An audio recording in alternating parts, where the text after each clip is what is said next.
לעונג לי להציג את המרצה הבאה, דוקטור רים סמום ג'אוני. רים עשתה דוקטורט, שאלת אותי פרופסור הראל אם יש פה נכדים או נינים של משולם, נכון? אמרתי נכדים אני יודע, והנה דוגמה, דוקטור רים סמומי עשתה דוקטורט אצל פרופסור מוריס רבניק, זיכרונו לברכה, שהיה דוקטורנט של רפי ושל פרופסור אברי רובינשטיין, ועובדת מזה כ-16 שנה על קנבינואידים, ומשמשת היום כ-Senior Research Scientist במעבדה של פרופסור רפי משולם, שפעילה עד היום בבית הספר לרוקחות של האוניברסיטה העברית. רים הולכת לדבר, אני מרצה באנגלית, בבקשה. Design, Synthesis and Biological Evaluation of a Novel Selective CB2 Receptor Ligand. המשך לא רע אחרי אמירה. בבקשה רים. Hello everybody, it's a great pleasure to be here today in honor of Professor Meshulam, and my talk will be about the design, synthesis and biological evaluation of novel selective CB2 receptor ligands. The cannabinoid receptors, they serve as key components of the endocannabinoid system. The CB1 is present in high levels in the central nervous system and in a number of peripheral tissues, and the CB2 is present in the immune system and in other tissues. They are activated by the endocannabinoids, by the plant cannabinoids, and by the synthetic cannabinoids. The CB2 receptor is a promising therapeutic target that avoids the undesired psychotropic effects that are caused by the CB1 activation. And it is believed that in response to injury or damage, activation of the CB2 receptor triggers protective mechanisms for the resolution of inflammation and its associated symptoms. And therefore, there is a great interest for the development of CB2 receptor ligands that might be therapeutic targets for various pathophysiological conditions. A number of compounds synthesized by academic labs and pharmaceutical companies, they have been shown to selectively activate the CB2 receptor. However, CB2 agonists, they have fared poorly in the clinic. And the few CB2 receptor agonists that continued to clinical trials have mainly been agonists with the main therapeutic potential lying in the anti-inflammatory and anti-nociceptive effect. Now, besides inflammation and pain, CB2 agonists, they hold promise as therapeutics for osteoporosis and osteoarthritis. The bone is a dynamic tissue, and it is continuously reshaped by a process called bone remodeling. In this process, osteoclasts, which are the bone-resorbing cells, they resorb bone tissues, while the osteoblasts, which are the bone-forming cells, they deposit new bone tissues. And in mammals, bone remodeling is imbalanced. And imbalanced bone remodeling leads to skeletal pathologies, mainly osteoporosis. And therefore, osteoporosis is a skeletal disorder characterized by low bone mass and deterioration of the bone tissue, leading to increased risk of fracture. However, osteoarthritis is a chronic degenerative joint disease caused by increased cartilage degeneration. During my work at Rafi's lab, I've worked on two projects that involved CB2 receptor agonists. The first project was on a compound named HU433, a CB2 receptor agonist that modulates skeletal remodeling and bone mass. Now, previous research have shown that the CB2 agonist, the CB2 receptor, is an important regulator of the bone mass and inflammation. It is expressed in the osteoblasts, the bone-forming cells, and in osteoclasts, bone-resorbing cells. And in the skeleton, activation of the CB2 receptor favors bone formation over bone resorption. The compound HU308, first synthesized in Rafi's lab, was one of the first fully characterized, highly selective, and highly efficacious CB2 agonist.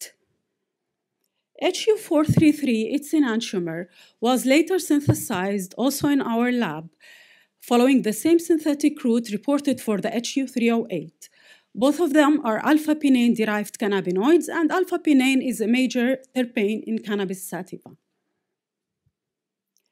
Receptor binding studies have shown that the HU433 binds selectively and efficaciously to the human CB2 receptor, and molecular modeling suggested that the HU433 target the same binding pocket as the HU308 in the CB2 receptor, however, with a different binding conformation.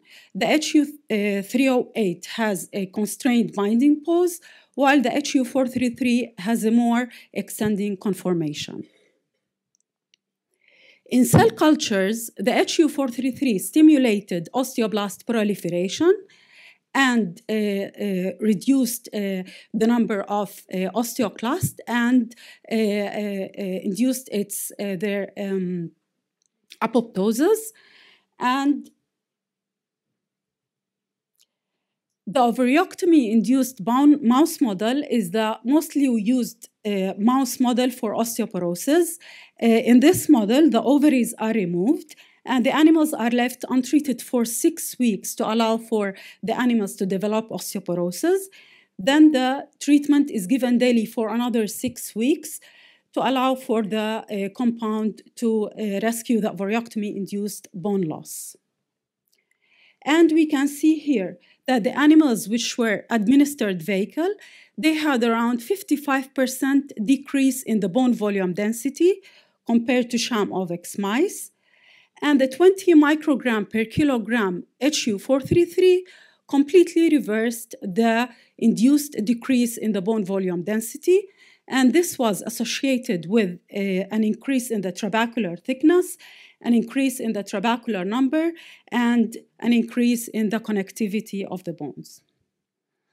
In addition, the compound was tested for its anti-inflammatory activity in an ear swelling mouse model for inflammation. In this model, xylene was administered topically as an irritant, and a single dose of the HU433 inhibited around 40% of the xylene-induced ear swelling.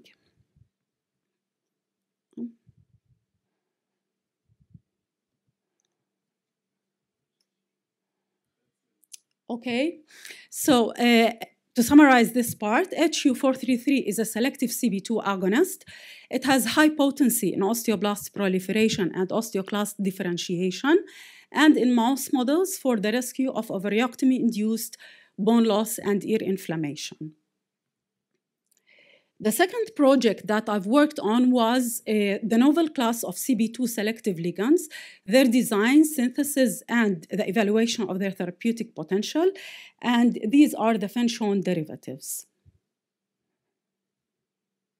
Now, the HU308 is an alpha-pinene-derived cannabinoid. So using fenchone as the terpene, we synthesized fenchone-derived cannabinoids.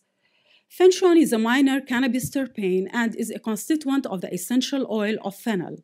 It has medicinal benefits, including anti-inflammatory, anti-nociceptive, and antioxidant effects.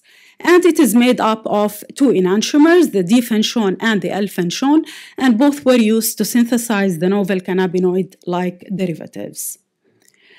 And we synthesized novel cannabinoid-like compounds by coupling the fenchone to various resorcinols and phenols. And the fenchone resorcinols were fluorinated and demethylated. And in total, 24 compounds were synthesized and characterized. Their structures were determined by 2-dimensional NMR and X-ray crystallography. And the fenchone resorcinol analogs, they showed various affinities and selectivities to the CB2 receptor. And one of the analogs synthesized, namely 1D, had a very high affinity and selectivity for the human CB2 receptor.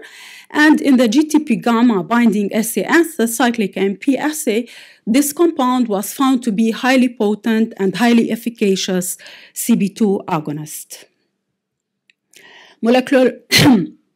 Molecular modeling studies have revealed the binding interaction of this compound within the CB2 active site, and compared with the parent CB2 compounds, HU308 and HU433, this compound and the fact that these two enantiomers adopt quite different conformations, 1D with a similar stereochemistry to the HU433 adopted the same extending conformation in the CB2 binding site. Now, preclinical studies have shown that the CB2 activation mitigates inflammatory responses and swelling, indicating that the CB2 agonist might be a beneficial target for treating inflammatory pain responses. And therefore, we've used the zymosan-induced inflammation mouse model to investigate the anti-inflammatory and anti-nociceptive effect of the fenchone derivative 1D. The compound was compared to a vehicle control group and to HU308 in 3 inflammation assays: post-swelling, pain perception, and TNF-alpha. And indeed, 15 and 25 milligram per kilogram of 1D significantly reduced the post-swelling, pain sensation, and the levels of circulating TNF-alpha, and significantly exceeding the HU308 effect. Administrating a CB2 antagonist abolished the anti-swelling effect and partially abolished the analgesic effect of this compound. Now, osteoarthritis, as I said, is a chronic degenerative joint disease caused by increased cartilage degeneration.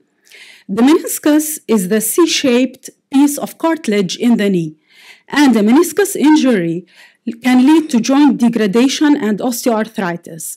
So the rat medial meniscus transection model, MMT model, is a surgically induced post-traumatic osteoarthritis model, and it is one of the most commonly used models for therapeutic development.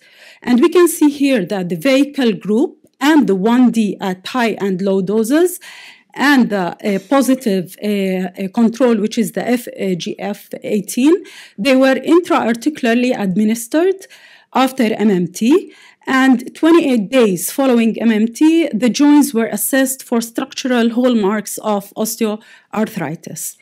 And we can see here that the MMT groups, the MMT rats that were administered vehicle, they had cartilage damage. The positive control had significantly reduced degeneration scores, and this was the same for the 1D compound. So to summarize, 1D is a novel cannabinoid type fenchone derivative with high affinity, selectivity, and potency for the human CB2 receptor. It reduced post-swelling and pain in mice, and it prevented post-traumatic joint damage in rats. And therefore, CB2 receptor ligands, they may represent therapeutically valuable molecules. And finally, Professor Mechoulam, thank you for your invaluable support, and it has been my complete honor and pleasure to work with you all of these years. And of course, thanks to all of our collaborators in these 2 projects, and thank you for listening.